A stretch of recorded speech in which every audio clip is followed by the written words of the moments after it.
a great discussion, leveraging data to achieve policy goals. This session will be recorded and be available on the Power Bay website afterwards. We also are using the Q&A function, so you can send any questions to all of our panelists. We will not be using the raise your hand feature.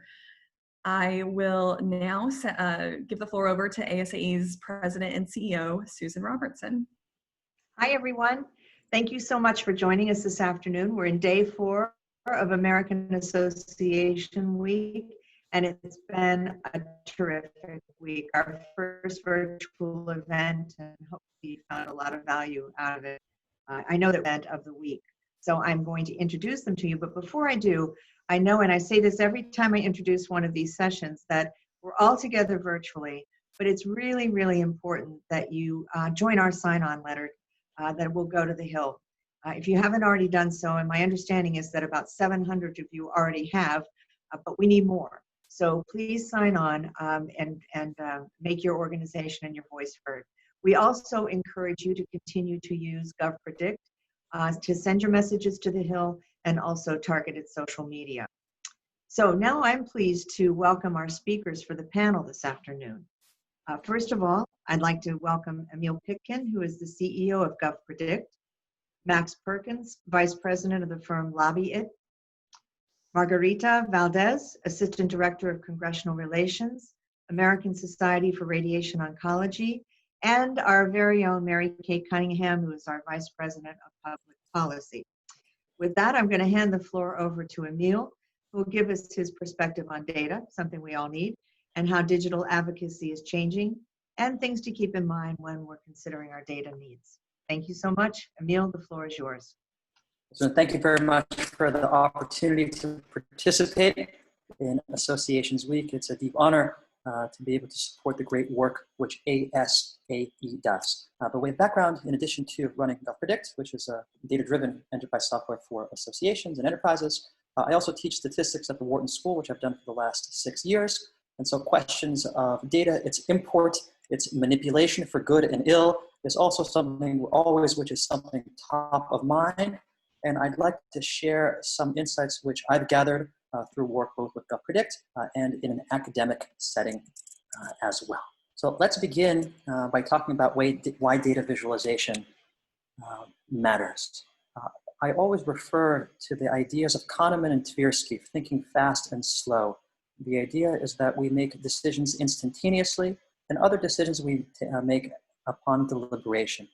The visual cortex is the one which processes information first. The visual cortex is one of the ways, if we're able to stimulate it, that we short circuit people's attentions. It's one of the ways that we short circuit the process of conveying information to our audience. It's one of the reasons why so much of the data that's shared on Facebook is in visual form. It's one of the reasons that Facebook supports it, because those are the impressions which last. And of course, all of us in association world and advocacy world, we want not just to leave a powerful impression, but a powerful impression that lasts. And not to mention, we know about data overload, the firehouse of information, the distraction economy that we are all a part of. And so it is our responsibility to fight for attention, and just as importantly as to fight for memory. We're a long time since the times of Homer, when the blind bard recited the great epics and everybody more or less remembered it. We have shorter attention spans, and we need to make an impression that lasts. So let's talk about, if you flip forward a few slides, let's talk, 2 more slides. Let's talk about what data should be collected and what data is a little bit less important. 1 more slide, please. The most important question is whom to target and how to target them. So I'd like to begin by talking about how to collect the right information to identify which members on Capitol Hill should be the recipients of our outreach, of our advocacy, of our lobbying campaigns, especially because you can't hit everybody. Some of the standard data should be supplemented by more modern takes. We know that it matters how people have voted on bills that have mattered to us. We know that it's important how people have co-sponsored legislation, but it's no less important to understand their district profile. It's no less important to understand which think tank scholars they are retweeting. It's no less important to understand what third-party organizations are influencing the views of these elected officials. All of this data exists. All of this data can be collected. All this data is publicly sourced. The only question is whether there is the will to go and to collect it. So I hope that this is a call to arms, not to limit ourselves, but what is easy to collect, but also to charge forward with what is necessary to collect. To the next slide, please. When crafting a story to these elected officials, I'd like to talk to you about strong ties and weak ties. In our world, we would talk about grass tops advocates and grassroots advocates. And as psychologists will tell us, both appeal to strong tie and to weak tie is essential in effective advocacy.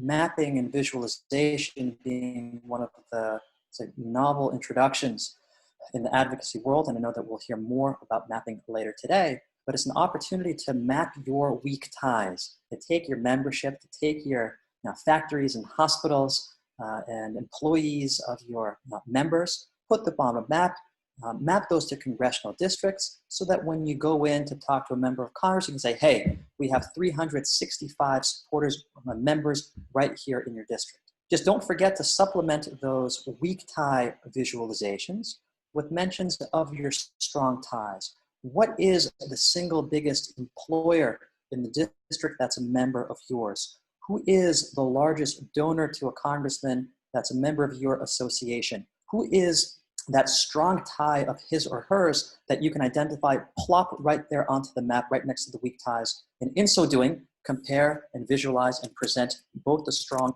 and the weak in tandem. One can't exist without the other. And then this is standard in all of tech, but iterate, iterate, iterate, and iterate. You can't grow what you can't measure, what you don't measure. And so you should be measuring the open rates on your emails. You should be measuring the click-through rates. You should be measuring the response rates from elected officials so that you can iterate and improve from campaign to campaign to campaign. So I hope that's one of the takeaways as well. You can't grow what you don't measure. So measure, measure, measure, and iterate. The next slide, please. One before. Now, in order to measure and to grow, something that we've seen associations do most successfully is conduct a data audit of what they already have. Most likely, you have most of the data that you already need. Maybe they live on 3 different systems, but the complexity should never be an impediment to collecting that data that you need. What is your CRM? What is your membership database? What information can your members supply to you about their employment numbers and the economic impact that your industry has on elected officials? I've seen successfully those audits perform so that you know precisely what data you are sitting on, without which it's impossible to measure it, to grow it, to visualize it, and to present. Next slide, please. I also want to remind you that when you advocate, you're not just advocating to elected officials, you're also advocating internally. If you're the head of advocacy, you might be advocating to the CEO. If you're the CEO, you're advocating to the board. And so the same principles of visualization, of identifying key champions, applies internally as externally. And then a few tricks of the trade to close with. Number one, whether the data are in your favor or against up until now, don't forget to look into the future and for projections. What you anticipate will happen next year, the year after that, as long as they are justifiable, that can be a very strong capstone to the visualization, to the map, to the graph that you present, because who can say what will happen in the future? No one better than you. And that can be a way to improve a graph that if it were truncated at today, might not be very much in your favor.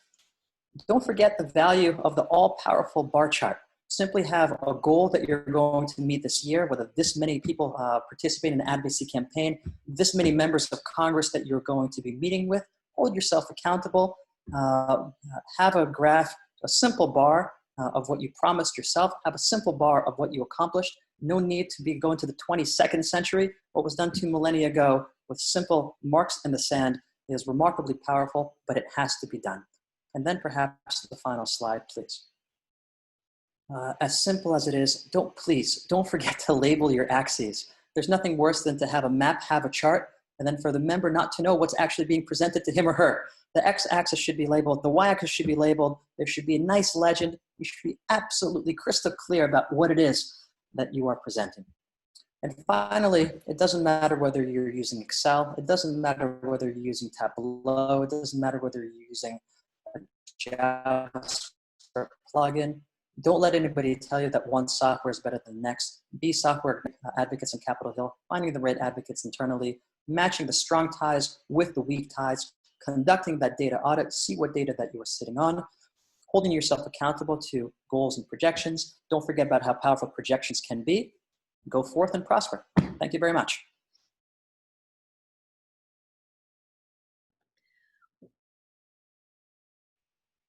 Thank you so much, Emil. I believe, Max, you're next. Yes, thank you, Susan. Thank you. Why is data important in federal advocacy? I think we all know that data provides context to any subject, really, and Emil just did a great job of discussing what kinds of data you should be looking at and how to visualize it and how to present it to your audience. But what purpose is it serving, and are you using it correctly? I think in the next few minutes, I'll try and discuss the importance of using data in your in-person advocacy efforts from 2 perspectives. First, using data as the color commentary to your narrative's play-by-play. And secondly, using data as the connective tissue between your narrative and your ask to Congress. But first, let me just back up a little bit here for a moment and give you some insight into how I value data. As Susan mentioned at the top, my name is Max Perkins. I'm the Senior Vice President at LobbyIt. We're a boutique contract lobbying firm on Capitol Hill, and we represent clients in a number of different issue areas. So for me, on a regular basis, I need to establish relationships with new staffers that I've never spoken to before, and I need to make an impact, and I rely on data to do that, to establish my credibility and to leave a lasting impact on the meeting so that the one-pager doesn't fall into the receptacle or the staffer just moves on about his day. We utilize data to really make that mark. So in preparation for this presentation, I did a quick review of the public lobbying records, and combined with some bad math, I came up with a rough calculation of about 9,500 registered federal lobbyists in DC. That means that there are 18 registered lobbyists for every member of Congress. And there are many in this town that really don't register for one reason or another, having to do with the way that the law is written. But when you combine that number with the number of other meetings and other stakeholders that members of Congress and their staff meet with on a monthly basis, it becomes an imperative to stand out in the crowd, and I really rely on data to make that happen. So let's talk about a few ways to establish credibility with your audience and the benefits of using data in your discussions. So leveraging data as the color commentary to your play-by-play during a meeting helps congressional staff in a multitude of ways. First, data can help level set the conversation.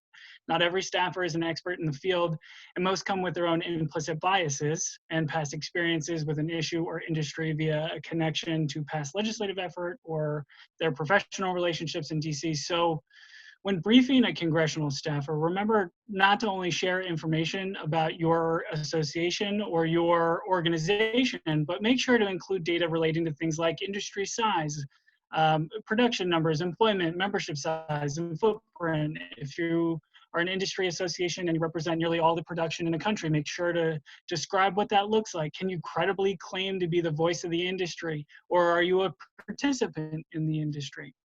Or if you're a charity, share details on donors, numbers of donors, their location, demographics, and amount of federal assistance your organization has received, maybe through grants or programmatic funding before.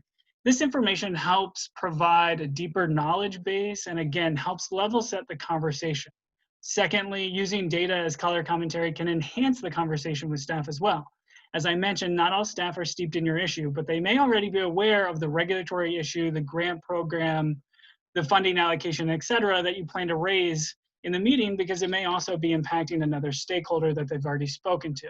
So therefore, including data on how your regulatory structure or the cost or impact of that structure affects you and your members, or perhaps some information about how the general public interacts with your service or your product or charity. Finding the right data to enhance the conversation can be a little bit of trial and error at times as you move in and out of offices, but be mindful of the perspective of your target. It might take a few meetings with that same staffer to hit the right notes, but eventually you will get there. I think that the more research that you do up front to find your champions, as I think Emil mentioned briefly, I think that certainly narrows the universe and increases the chances of success or a more robust conversation the next time you enter into the office. And then third, the data combined with your other advocacy efforts like Hill Days or e-advocacy strategies represents a well of information that the staffers can take with them from office to office as they move around the Hill. So the hope is that you can expand your sphere of influence by using data to establish your credibility as a subject matter expert in your field. And then furthermore, once you've established that credibility link and become a trusted source of information for that staffer or staffers, they may come back to you from time to time when he or she needs help or information on the issue du jour. Let me transition a little bit here in the remaining moments I have to talk about the data as a connective tissue between your narrative and your ask. When you think about data and using data to connect your narrative to your ask, think about impact data, plain and simple. The data that makes the best case for your argument or your request. I think an example might suffice. So suppose for a moment that you're meeting with a congressional staffer, you're about to ask the office for an increase in funding for a federal program or organization, or for your organization. There are 6 commonly asked questions you'll get from congressional staff, ranging from what was the funding amount allocated by Congress last year to what does the program or project do for my state or my district. And so you're looking at the benefits of the program and what the program might achieve with the additional funding, you really get an opportunity to drop some impact data on the meeting that might help seal the deal. So again, let's say that you're a local or regional association that provides education and training to unemployed or underemployed individuals, and you're requesting an increase in funding for any number of the programs at the Department of Education or Department of Labor. You've likely already shared in your meeting the stats on your reach, the number of people that you serve, the area in which you serve those individuals. Again, that's the color commentary, but there are deeper metrics that make an impact, which is the impact data. Things like what would be the success rate on unemployment to full employment or underemployment to full employment? What is the average time it takes to reach full employment? What are the salary differences? What are the satisfaction differences between underemployment and full employment in those scenarios? How many trainees have shifted away from federal assistance programs? All of that is really, really rich data, and it exists at a much deeper level than what I think a lot of people anticipate will be the subject of conversation in in-person advocacy meetings. And so I think that, you know, in this example, the impact data should really represent the amount of education and training received. Look at things like changes to quality of life and economic and social metrics, especially through the lens of the governmental programs that you're either trying to affect or that encapsulate the individual from various directions. As a best practice, I like to use impact data in leave behind materials as much as I can. And then as a final point, I'll just close with one more point about the interplay between impact data and your narrative. Make sure that if and when you're sharing an anecdotal story from your industry or your charity or your service, make sure that it reinforces the points that you're trying to make through your impact data. And so often we hear the phrase, you know, staying on message in these advocacy meetings. And that's kind of what, what is meant by that phrase is we want those anecdotal stories to be reinforcing, because we're never quite sure how a staffer learns or what they're going to take with them. And so, sometimes it's the print material and sometimes it's the verbal material, but to make sure that they're mutually reinforcing and beneficial, I think is a really key reminder in in-person advocacy situations. So with that, I'll just close and I'll kick it to Margarita. Thanks so much, Max. That was great. And Margarita is going to share a case study with us. Great. Thank you, Mary Kay, and the entire team at ASAE for inviting me to participate in today's panel discussion. I want to share a little bit about my experience personally and using data and how to strengthen those relationships, as Max said. But first, I just want to say I have such an enormous amount of respect for the work that the team at ASAE does. I have about 18 years of experience in government relations. I started when I was 5, so I'm aging backwards. But when I first left the Hill and I started doing association work, I joined ASAE as a member, and I've had the opportunity to go to the annual meetings. I've had the opportunity to present and serve on different public policy committees. And I can tell you that these webinars that you have, the programming that you have is really top notch. You make it look so extremely easy with all the work that you do, but I know firsthand that it's not easy. So the pros are you make it look easy, and the cons are that you make it look easy. So with that being said, I want to talk a little bit about kind of threading the needle between what Emil said and what Max said. So data, that's what we know is most important, is you have to have the best data. And then Max tied it in with, rightly so, how do you get that good data in front of the right people, and how do you leverage it to build the best relationships possible? So I work at the American Society for Radiation Oncology, so representing physicians that treat cancer patients. And prior to my work at Astro, I worked for a patient advocacy organization focusing on cancer patients. So in both aspects, whether you're a provider or physician or whether you're a patient, having data is really essential to your story. I think that patient advocates tend to use the perspective of anecdotal information and their personal experiences, and then physicians also in some ways do. So next slide, please. What I want to talk to you about is our most recent campaign. So this is basically a case study on how we have used data to advocate for patients and the physicians that treat them. So a little bit of backstory on this. This is focused on prior authorization. So if you're not familiar with prior authorization, you are very fortunate. So I'll give you a little bit of a rundown on what it is. It's basically, if you have insurance and you're going to get a procedure, that procedure may require your insurer to sign off on it. So that is when your physician asks for prior authorization. Unfortunately, what we have seen over the last few years is that the number of procedures that require prior authorization are skyrocketing. So our members had been telling us that anecdotally, that they had typically only been required prior authorization maybe once a month or once every 3 months. And now they're being required to submit prior authorization requests multiple times a week. And that these requests and the denials for standard of care procedures are truly inhibiting their ability to treat cancer patients in a timely manner. So what we did is we did the typical reaching out to committees of jurisdiction and interested members to see, is this something that you're hearing from your constituency? Are you interested in this? And what we heard robustly is we're hearing it, but we just don't have the data to back it up. So we did a pretty broad survey of our membership, and we had over 700 respondents specifically on prior authorization and the impact it has on their ability to treat cancer patients. And this is just a snapshot of one of our Hill handouts that we use when we're meeting with legislators. So as you can see, 9 out of 10 of our physicians said that prior authorization delays patient care. So if you're dealing with a complex medical condition and you're already anxious, you're stressed, you're going to want the treatment as soon as you can. And being delayed only adds to the patient's stress levels and anxiety levels.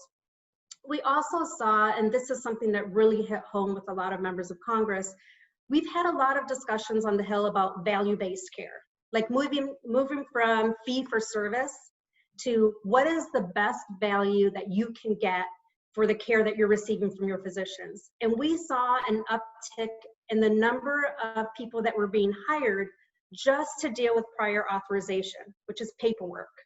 So as you can see, 63% of our physicians surveyed said they'd had to hire additional staff not to treat patients, which that would be great, but to specifically deal with paperwork.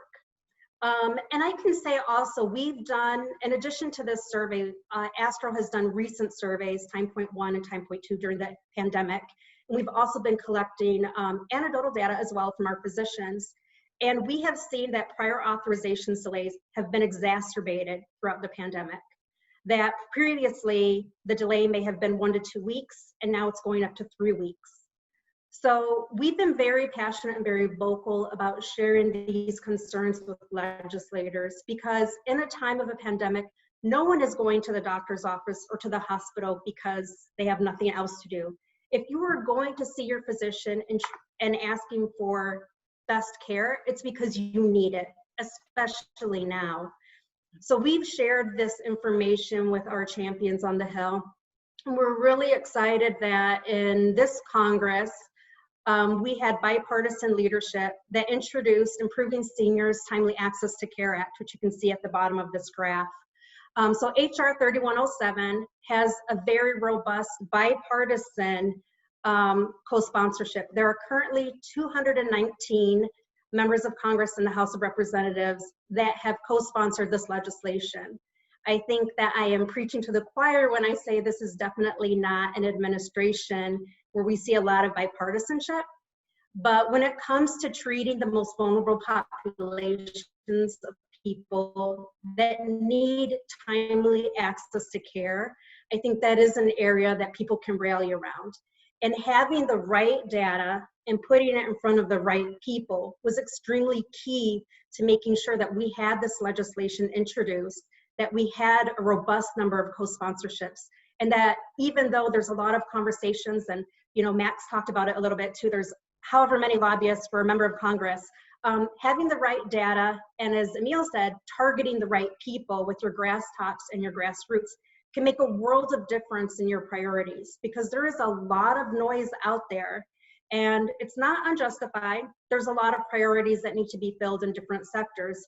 But if you want to cut through the noise and really get at the heart of what is important to legislators and decision makers, having the right data and putting it in front of the right people is extremely important.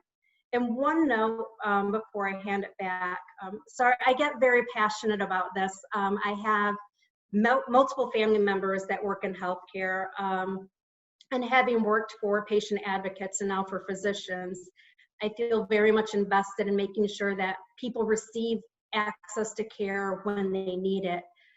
One point that I shared quite a bit on the Hill, and I think is still relevant, is we all are told if you purchase healthcare, you will have access to healthcare. I feel like we all hear that. You purchase healthcare, you get healthcare. You look at the plans, this plan works for me. Do I want high deductible? Do I want low deductible? What works for my family? What works for me?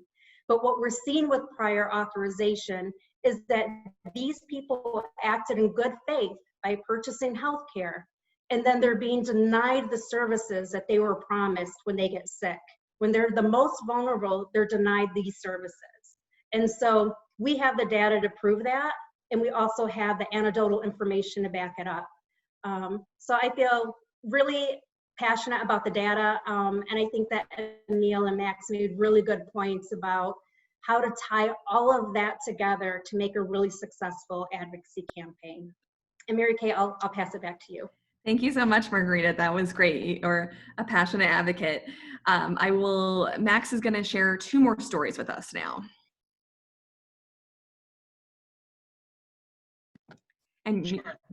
Thanks, Mary Kay. When we talk about data visualization and impact data and the ways to connect with your audience with your material, we just wanted to show some examples. This is a current client that I work with, and the impact data is something that we share verbally in our meetings. But the left image there is an example of some of the basic data, the who, what, where, when of the client. Our appropriations ask was for more funding for a dedicated line item within the Department of Education's budget. And so, the striking thing that I think hits me every time when you look at the graph on the right is that we still aren't, for this one particular program, we still aren't back to where we were about a decade ago in terms of a funding level. So, our story on Capitol Hill has always been to sort of combine our reach and our capability with the need to increase student performance through arts and education techniques. And so, we look at this one program as a snapshot of the lack of federal funding or the lack of federal involvement in this area that we know holds great promise for students. And so we try and combine all of this, and a meeting obviously is a leave behind, to really kind of make an impact. And you can do it in multiple ways, as Emil said. I mean, you can look at tried and true methods as well. I think if you go to the next slide, Jeff, we've got 2 examples of geographic representations of a client's need or a client's opportunity. So, on the left-hand side of your screen, in terms of employment through the brick industry, when we're taking general meetings, or even when we're taking issue-specific meetings, this is always a really helpful indicator for folks to really understand, one, the footprint of the industry in their state, to understand what the economic stakes are in their state for the industry. And it really obviously helps connect those specific points for your audience. On the right-hand side is a map of about all 5,800 or so airports, both public and private, in the United States.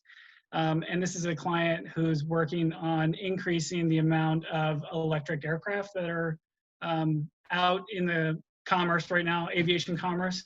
And so this was really sort of the impact data to show that there was significant opportunity for the United States to create and own the future electric aviation industry, given the amount of infrastructure that we've already invested in. So these are just, graphic representations of what we try and say, verbally in the meetings. But, through these impressions, we hope to leave that lasting impact so that folks remember us, folks will come back to us, and, doors remain open for us in the future. Thank you so much, Max. So that the ASAE Research Foundation created. This was part of our effort, which many people are on the line are familiar with, to try to expand the Paycheck Protection Program to include associations. So in March, when we saw that that new draft of the Senate CARES Act did not include associations, specifically excluded us, we realized that there was a problem on the Hill with the perception of associations. So we spoke to Hill staff, and they told us that there's a perception in some offices that associations are these mammoth groups that would survive an economic downturn just fine. And we know that's not true. And we know that in the United States, the majority of associations are really small employers. But to demonstrate this, we needed strong data and the ability to share it in a concise, visually appealing way. So the ASAE Research Foundation did a really great job moving quickly and beginning to survey CEOs. And this was one takeaway for me.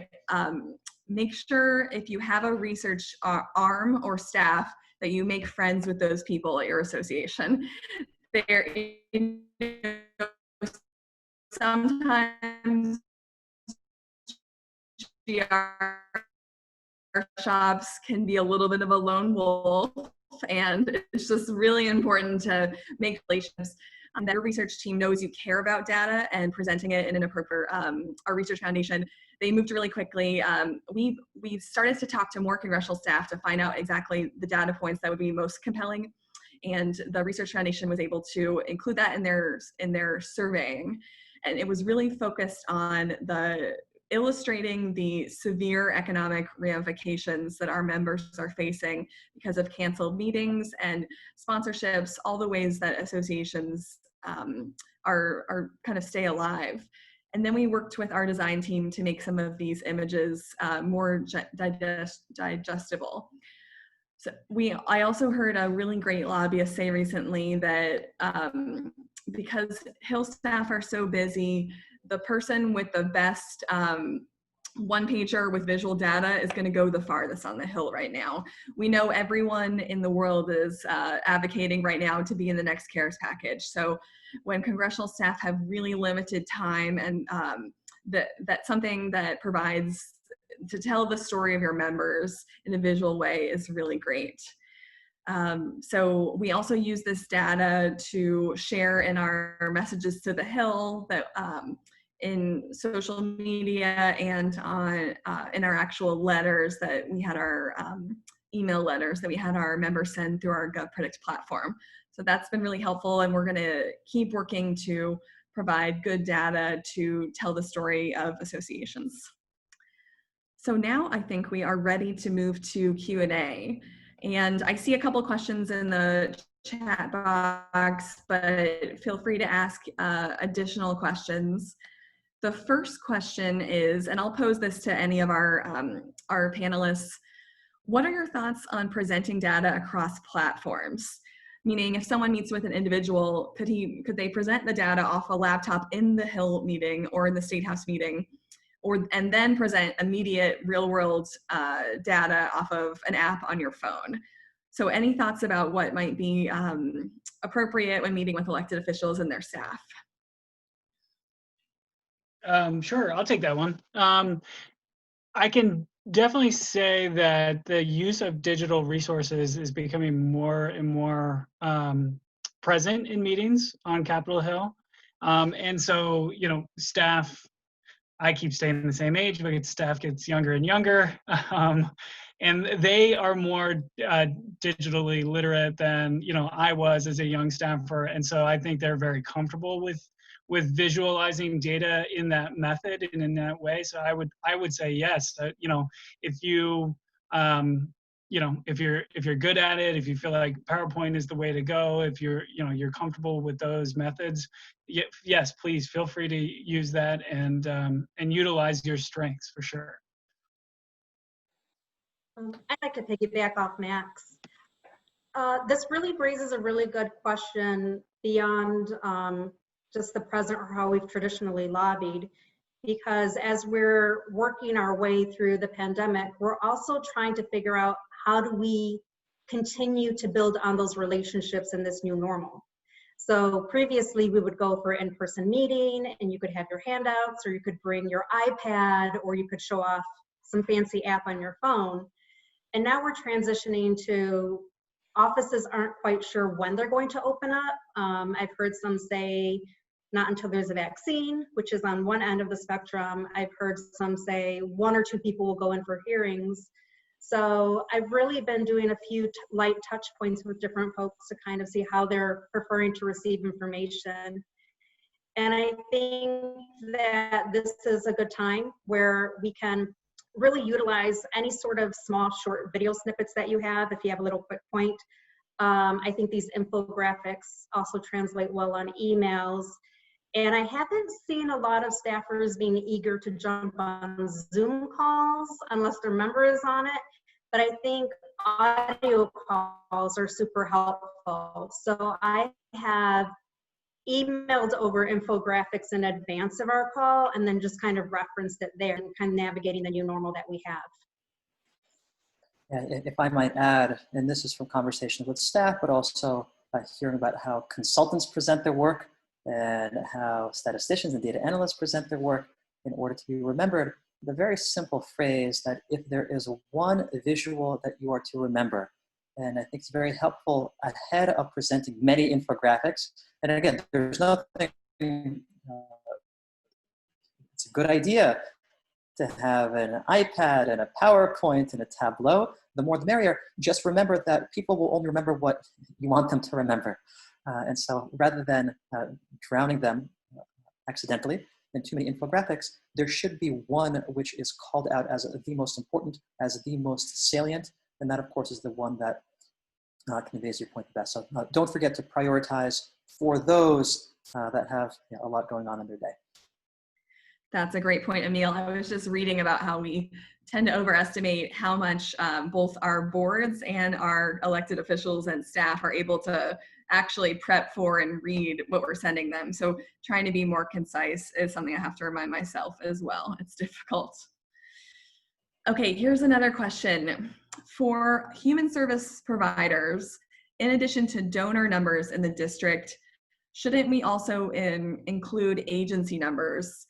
And I think the question is about, it's easy for some elected officials to think that users of a service like mental health care or another thing live in someone else's district.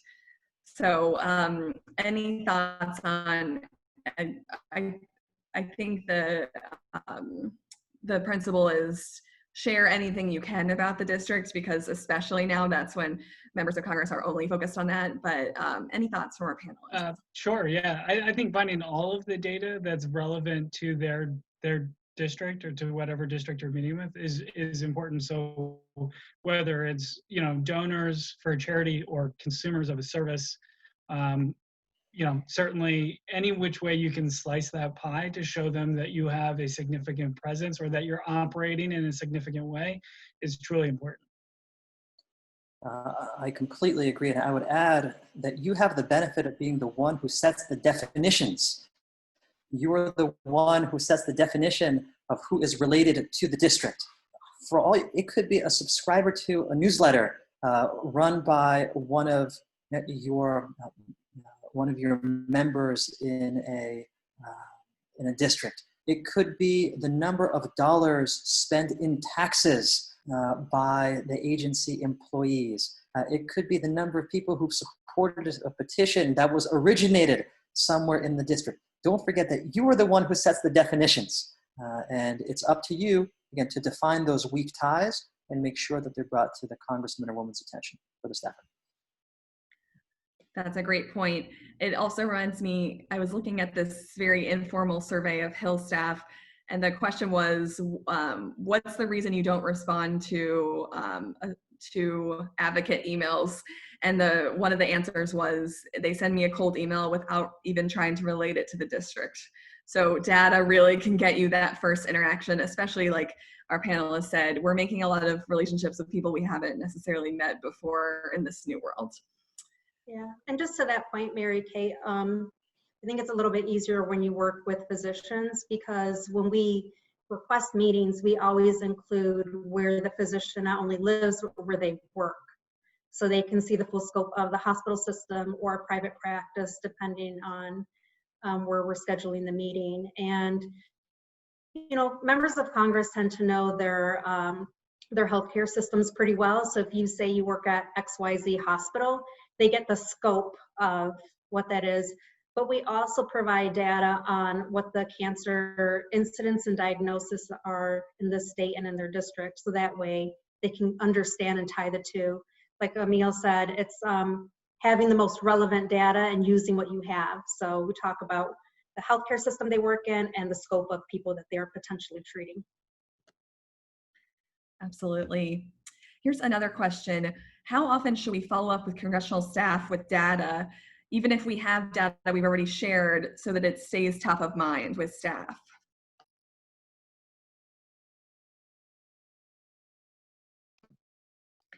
It's a tough question, because it's kind of how often do you want to try to stay top of mind at risk of annoying the staffer? Yeah, right. I think that, it's important to first answer any questions that the staffer may have posed in the meeting. So you're going to have one follow-up touch point, at least one follow-up touch point, and that's really your opportunity, I think, to provide, direct answers. I think, you know, that as time goes by and you either don't hear anything from that staffer, or the bill starts to move and you need to check in, I think it's appropriate when you find timeline data points for your issue to remain relevant and in front of that congressional staffer or state leg staffer. You know, oftentimes, especially, you know, in the House, the staffers are dealing with, you know, 5 or 6 different issue sets. And so it can either be just a bandwidth issue, or it's just a prioritization issue. And so, you know, finding ways to remain relevant without badgering, I think, is always that delicate balancing act. But you know, certainly remaining relevant is key to advocacy and key to seeing results. Here's another good question that kind of brings up some ethical issues. So it kind of juicy. In instances where collected data doesn't paint the picture we want, what should we look to construct our data collection processes? Or where should we look to?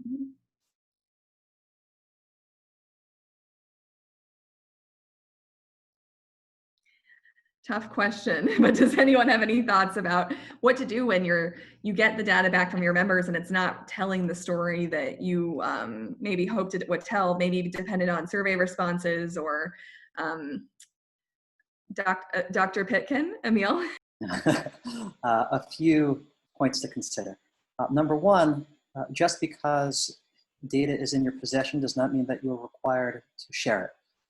In the same way, you're not required to say everything that's on your mind to everybody all the time.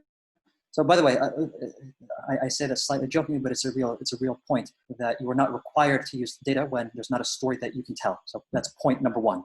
Number two, there's a book which I recommend for awareness purposes.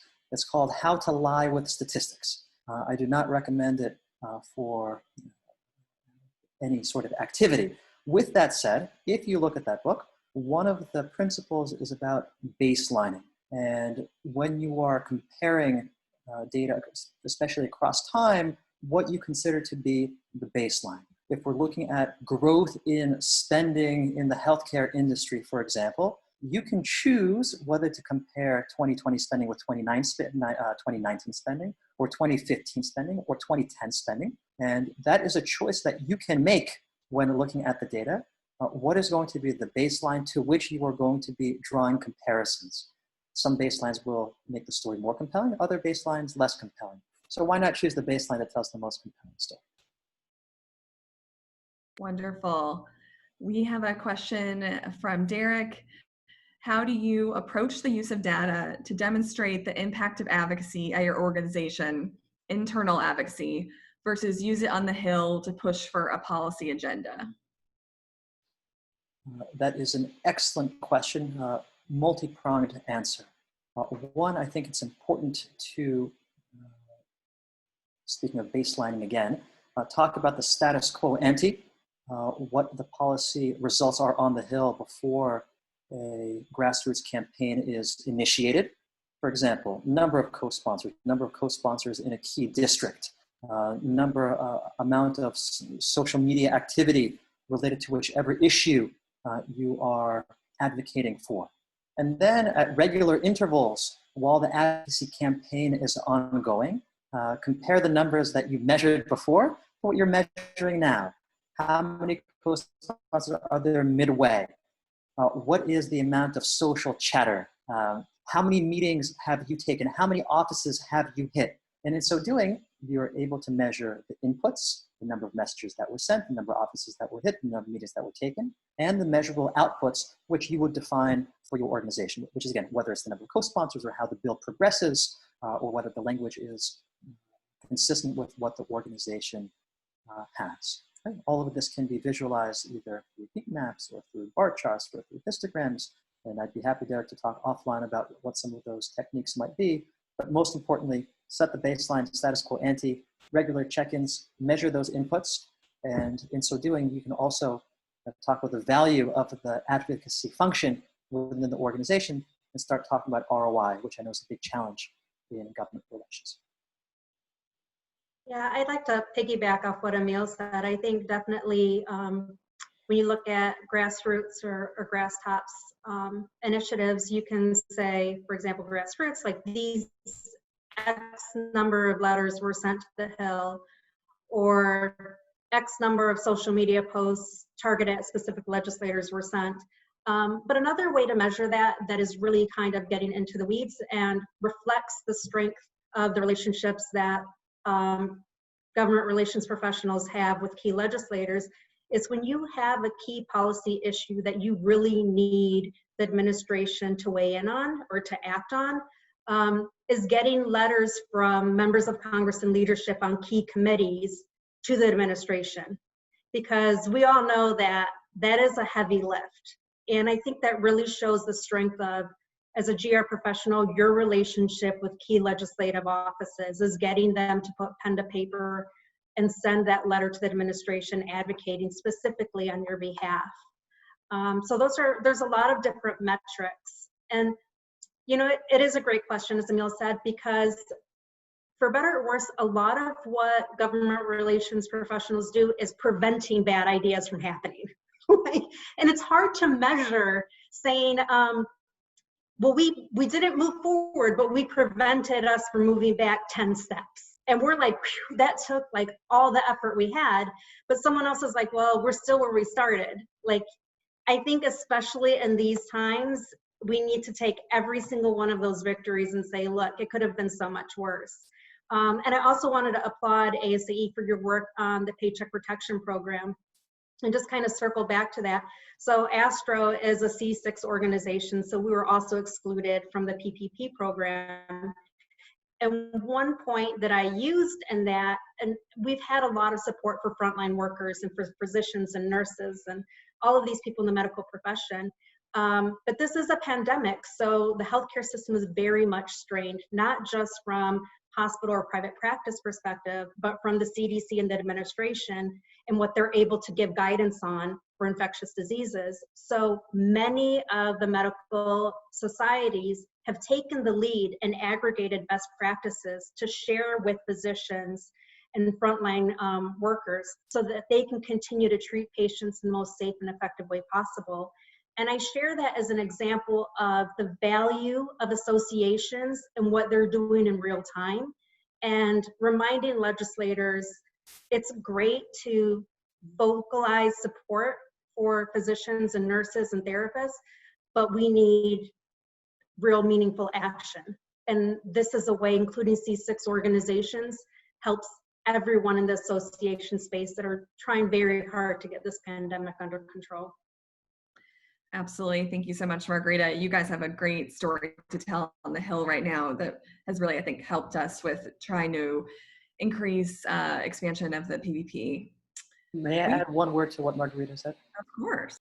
I was just going to say, when I spoke before about projections and how looking at the month or the years ahead can help supplement whatever data you've already collected, Margarita, you were saying that one of the key objectives is not taking those 10 steps backwards, something which it's not always easy to convey. Well, speaking of visualizations, I think it's important to visualize the impact on the industry, on the association, on the members, if a particular piece of legislation is passed, if it's signed. And then when the effect on the association is zero because you've been able to kill the bill, then that zero is actually immensely higher than the dip that you can show in the projection were the bill to have passed. So please use future and projections and those dips to your advantage so that the zero can actually be relatively a very high positive number as opposed to a simple zero. Emil, I'm going to enlist you to help write my annual review, and we'll use some of your projections. How about this, Margarita? Without your work, the world would have been a much worse place. That's such a great point, Emil. We struggled with this when the association community and nonprofit community was able to come together in December and repeal the unrelated business income tax on transportation costs. And so that was a great victory. We were able to ask people how much did you save, because it was refundable. They were able to get that money back. But finding out if people had not paid the tax yet, how to show the data the best was kind of a challenge for us. So great point. We have a question now from Deborah McGuire, who actually is the vice chair of the research committee at ASAE. She said, how do you ensure that your information doesn't end up in the trash, either electronically or in person? Because we know staff and members of Congress and all elected officials are incredibly busy, and is how do you make the biggest impact? And I really think that speaks to relationships, but I'm curious what our other panelists have to say. Yeah, I'll start. So I'm still searching for that silver bullet. I mean, I'm 11 years into this career, and I still wonder on an almost retained or thrown away. I think you really get an opportunity during your follow-up touch point to ask kind of pointed questions to see if they kind of retained the information. Then you get a sense for how engaged the staffer was with your material, and then you can, I think you can kind of game plan from that point moving forward. But it is really, really difficult to ensure that your stuff gets read and not thrown in the receptacle. Yeah, I agree with what everyone said so far. It has a lot to do with relationships. I tend to prioritize which are the committees that are most relevant to what I'm advocating for. So having worked in the healthcare space for umpteen years now, like on the House ENC and Ways and Means, and especially the health subs. So building those strong relationships, looking for low-hanging fruit. So working in cancer, like what members of Congress have a cancer connection, because their staff will know that their legislators very interested in this issue. So kind of tightening up those nods too. And then sometimes it's kind of circles back to how you advocate on a particular issue or when you should follow up. So for HR 3107, the prior authorization legislation, we focused on key committees of jurisdiction, but then I would follow up with an office and say, hey, of your 10-person delegation, 8 people have already co-sponsored. Are you interested in co-sponsoring? Because that kind of you don't want to be the lone person out there if every single other person in your party has sponsored a piece of legislation, specifically in your delegation. So kind of using those, it's a lot of levers and levies, but there isn't a magic bullet, but there's ways that you can kind of work it to suit your needs. If I may add, although that was so good, there's very little to add. And it's not just having to do with data, but you know why the story matters to you, but very simply why it should matter to the staffer, why it should matter to the boss. And that, of course, is the most salient question. Obviously, we talked about some of the techniques today, and I think Margarita and MK, you were talking about the strong ties, those relationships that have built. But again, it's that combination of strong and weak ties that can help tell the story about why they should care, because of that footprint in the district, because, Margarita, as you said, because of the social proof of fellow caucus members or committee members that have been part of this cresting wave of momentum. But remember, as much as we'd like to think that it's about us, and maybe in a higher plane it is, when meeting with the staff, with the member, it's about them, it's about their district, and it's about their issue. Wonderful. Well, thank you to all of our panelists. I'm going to hand the floor over to Susan Robertson, who before she became CEO was the president of the ASAE Research. Yes, I was. Thanks, Mary Kate. And thanks, Emil, Max, and Margarita for an absolutely stellar panel. I think it could go on for a little while longer. The questions have been great.